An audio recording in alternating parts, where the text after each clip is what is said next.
What is up, Rad Potential YouTube? Welcome Justin to the Rad Ranch. Finally, amidst all of the busyness he's got going on, we're able to get down here and hang out. It's been quite a minute since you've been down here, but we went a while. Yeah, we went for a nice post 5-hour drive bike ride, and I let him rip the Corvette. We met at the office, and he drove the Corvette home, so got to rip some back roads. Nice It was summer day down here, freaking 80 degrees and windows down in the vet. It was a good time. Yeah, it's like 20 up in middle north Indiana. The snow, way too far north. See, he's got his long socks on still. We are here working on the RX8. If y'all didn't know, I have an RX8. I haven't done much with it on the channel because, well, I bought it for one purpose, and that is track rat, i.e. the beater track car. Because it would be a really sad day if I put one of my first gens into the wall, and I would probably get hurt. So this car is safe. It's got crumple zones. It's got airbags and stuff. And we're going to tear it up. But it's an RX-8. It needs an engine. Currently low compression on the front. And I scored this lovely engine, which you might have seen featured in one of my other videos talking about junkyard engines, from somebody who literally exploded his clutch. And it broke the engine, so it broke the rear iron here, it broke the rear iron here, it messed up his transmission, and of course, RX8 are cheap, he parted out his car. So I got the engine for cheap. It has great compression, 90 PSI, all the faces, and really, the main reason we're changing this, the car doesn't run poorly. It would survive a track day, but honestly, it runs poorly. It did survive a track day. It did, because we went and he beat me in his M3, but that's okay, because my car made it more sessions. Anyways, the unreliable rotary beat the reliable piston engine, but I had a top-end misfire. Okay, so past like 7,500 RPM, really, it wasn't pulling very well, and it was just not happy. And I verified that my auxiliary ports were working before I went. I didn't have a check engine light for those codes, but I did have a multi-cylinder misfire. It has fresh coils in it. This engine, like I said, is low compression on the front rotor. It makes 60 PSI, which isn't enough to make it not start, but it is enough, I think, at higher RPM to throw off the balance of the engine and just make it, I mean, it's not going to make power. At that much RPM, really, you're going to have one rotor that's trying to drive the other one, right? They're not both equally pulling together. So I think that's the attribute. Anyways, we found a junk motor. We're going to swap it out. The track day is in 1 week. So we've got to get all this done. Amidst Justin's tired yawns, we're putting him to work. And we're going to get this thing out of the car and hopefully get that engine at least in the car while Justin's here. Couple things to note when you're working on these. You can't get the lower intake manifold off of the engine without taking the engine out. And likely, I want to service the auxiliary ports, so we need to kind of take the engine out. And if we're going to take it out, we're not putting the low compression one back in. Other things to note. We are going to be doing away with the front battery, this massive air box, in hopes to increase the cooling capacity of the car. If you go and look back at my track day video, which I will link, the car would literally only run 2 laps on a 95-degree day before it would peg the temperature gauge and pretty much overheat. And I would have to do cool-down laps, which is not fun. I do have a larger radiator in there, and I have some custom Rubbermaid container lids, a full under tray that I taped a bunch of Batman stuff shut, which is kind of interesting. And we are getting good airflow through the radiator, but it's just not effectively cooling the car. The other thing I'm changing is I ordered from RX8 components or something. I don't know who they are. But I ordered an underdrive water pump pulley. And what that does is it slows the water pump down, so at the higher RPM, it can still work. I don't have the billet wheel water pump, so I still have the stamped steel one, and typically those cavitate at higher RPM. So hopefully, with all those changes, plus a new engine, we go faster than my buddy Jacob's broken Audi S4 at the track, and maybe keep up with some really fast Miatas in our, like, heavily overweight slow car. Turbo Miatas, right? Turbo Miatas, yeah. That'll be tough. And we're not going to do it. There's no way. There's no way we keep up with those guys. But we're going to dang near try. It doesn't go to the track on these wheels. I have better wheels and tires for that. And it's a pretty well prepped car. So go check out those other series. And we're going to hop to yanking this engine out. You excited? Start the timer. Start the timer. We're not breaking 26 minutes on this, I can tell you that much. It'll take 26 minutes to get the airbox out. RX8. Okay. two-person RX8 engine record time. It's 8:43 right now. What's your guess? How long is it going to take us? He's never done this before. I have. He doesn't know that you have to like take two the engine wrenches mounts on. off the engine before the engine can come out. He doesn't know that the exhaust manifold's like weird. Doesn't know that I can't reach the top bell housing bolts without like 6 extensions and a weird wobble. But you're familiar with that for BMWs. Yeah. Say hour and 20. Hour 20. That seems reasonable. Okay, I'll take hour 45 Okay. because I think I could do it in 2 hours by myself. without rushing and trying to dump fluids all over the floor. We're not. No, we'll make a mess. It's impossible to not make a mess. All right, we're gonna get to it. Level of racing.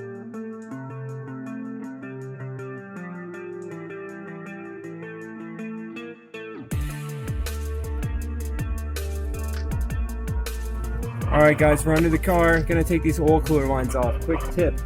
Get you a nice little screwdriver. You've got to remove this little clip thing from inside this groove. Make sure that these spin a little bit back and forth before you do it. That way they're not stuck on here. And then literally once you get that out, they slide right off like this and you'll leak oil all over your floor because you forgot to move the drain pan. Longer one, far right. And then the other one is this 90-degree one right here, which you can't see at all. This guy. And it connects up underneath this brace right here in the center. Same thing, wiggle it back and forth, pop the clip, pull it off.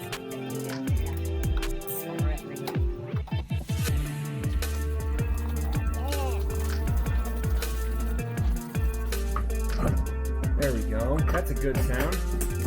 Sounds like things are hitting the floor, but not. Clear? Is that okay if that falls? Yeah, don't think it'll fall. Dude, I don't think I'd have got this by myself. Actually, I would have, but because I'm not a quitter. Shoot free. Just scratch it. You good? Yep. Okay. Here's the old spinneroo. Hell yeah! Look at that. Really hard, just a lot of dumb stuff. Yeah. That's coming from the guy who does BMWs. Well, I think BMWs are easy compared to RX8s. There's a lot more stuff that's thought through a lot better. Yeah, Germans are smart. Just, All right. just too much stuff going into So, Justin, if you had to give people 45 second... No, we'll go 30 second. time. Oh, yeah, what time is it? It is out. It's way late. It's like 11. 2 hours. It is 10:35, so 2 hours effectively. Yeah. Not bad. All right. If I had to give, If you had to give a 30-second tips and tricks rundown, how to remove an RX-8 engine, what are the things that you would recommend people make sure they do? I don't know. Throw it away? No, it's not that bad. Okay, so first things first, AC compressor, it's a real pain in the butt. It helps if you raise the engine up a little bit to get that off. You can't take any of the bolts out though, and if you take the bolts out of the compressor and you forget to put them back in before you put the engine in, you're going to need to take the engine back out because the compressor bolts are so long they hit the frame rail. Next thing, the engine mounts. You want to Super dumb. lift the engine up. Okay, this is the passenger side mount. It bolts around the exhaust. Yeah, it literally mounts to the engine like this, okay? Just like that, goes on there. And you have to take it off the engine and off the chassis. These cars were put together with the engine on the subframe and then the subframe raised up into the car. And in that case, these are easy to do. But if you're just trying to take the engine out, you got to take these off. They're kind of a pain in the butt to like fandangle out. And see that little hook right there? Going around my eye? That hook hooks into the engine mount and you have to like shimmy it. The exhaust side's way harder than the driver's side. As far as wiring, definitely leave the entire harness on the engine, disconnect it from the ECU, flip that over, pull that out. And there's just like 3 plugs underneath on the trans. Yep, and then that was the other thing. Don't forget the transmission wiring. That all runs through the engine harness, so you have to pull all that up the top of the trans, and it's tucked in here somewhere. It's all of these. There was an O2 and then, yeah, like speed sensor and a Reverse neutral lights or safety something. O2 sensor switch. So, deal with that. I prefer to take the upper intake manifold off just like this. It makes getting the chain on these way easier. That's right there. Really, there's nothing crazy to it. But hey, we'll conclude this. Let's find this 10 millimeter socket in here. So it was just like nested itself in the top? Ah. Did it fall out? No, it definitely didn't fall out. It's down here in the upper intake. We might find it in the next video because I got to strip this engine down. So, with that, guys, that is us removing this RX8 engine. Okay? I want to kind of make these series a little bit shorter videos instead of doing super long ones, so we may do this in this. Or what you're watching is us getting and stripping this engine down, and we'll keep working on it. But for now, we got this engine out. We're going to find the 10 mil in the next video and get this engine prepped to go back in. Not this one, that one. Or that engine prepped to go back in.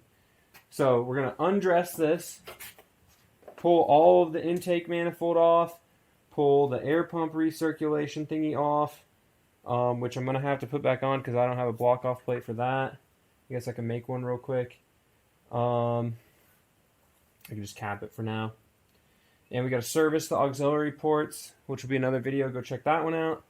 And then we'll have to strip the front end off, take the water pump off, put it on. Actually, no, I got a water pump on that one, so we're good. So we'll use that water pump. And the wiring harness has to go over to that engine. So that's kind of a whole lot of detail that I want to put in a different video and really go over that stuff a little bit more in depth while we're doing it tomorrow. Like all this stuff set up.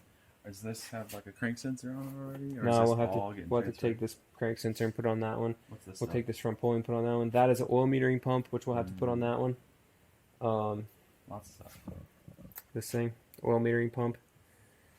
And then this little guy right here, this electric motor, that's the 5th and 6th port actuator motor for your auxiliary ports. Give you all the extra powers. But yeah, royal pain in the butt. So, with that, thank you guys for watching. Catch the next video. I'm gonna upload these like day after day after day. We don't have Letty here to say goodbye, but we got Kona. Because Letty's off doing farm dog things and exploring and stuff, and the city dog's laying on Letty's bed. city dog Kona's hanging on the bed. So, thanks for watching. Keep it rad.